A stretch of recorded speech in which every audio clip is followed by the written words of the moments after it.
Okay, so basically, you've heard of Jesus and Mary Magdalene, which Jesus or Yeshua would be the divine masculine, and Mary Magdalene wasn't a lady of the night, as religious texts would make it out to be, because most religious books and texts always suppress the female. You can go into it as far as you want. That is basically what religion does. Every single one I've read, every Bible, every Quran, from the Quran to all religions, state exactly that thing is to belittle the female side, which is the divine feminine. It isn't just about Jesus, the divine masculine. It is about the divine masculine and the divine feminine coming together after they've gone through the 12 disciplines, not disciples. These are the 12 disciplines: ignorance, sorrow, intemperance, excessive use of things, which is intemperance, concupiscence, which is lust, injustice, covetousness, which is greed and envy, deceit, which is trickery, envy, which means is to rule others, fraud and guile, wrath, rashness, and maliciousness. Now, once you've mastered not falling into this, which is what we would call today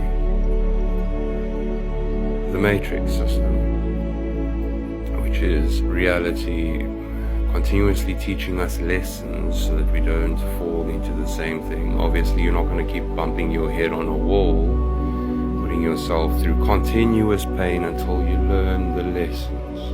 Now, once 1 and phi come together, which is the electromagnetic sphere, the electromagnetic plane in the middle is the state of inertia. Once the two polarities combine and create the spark.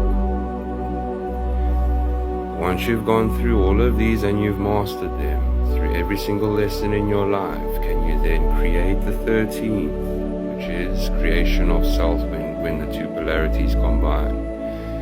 And your creation can then bring out these, I'm sure you've seen these portraits and statues and so on of these babies with wings and halos and so on. This is what happened. The parents ascended and created the perfect creation, with those two polarities coming together, creating the spark, making their child, basically. It's not just about children, it's about creating a reality without deception, because we live in a world of deception. Everything you see on the news is fear-mongering generally, politics, same thing, politics, it's all trying to get you to tap into these. This is basically all the way from reading the Divine Pymander from 1650s to, I don't know if you can read most of my writing, it shouldn't be too hectic, you can pause and read. The Divine Pymander is basically the Torah in realization.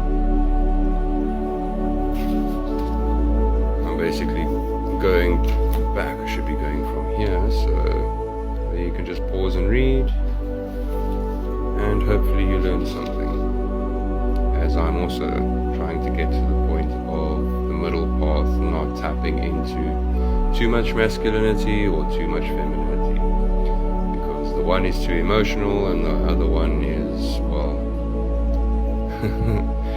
yeah, anger, the general cycle of the two polarities of emotional states, creating reactions within your reality.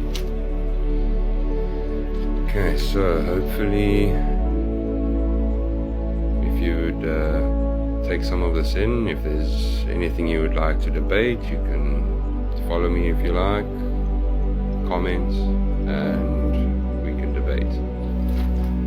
Other than that, I've at least said what I needed to say.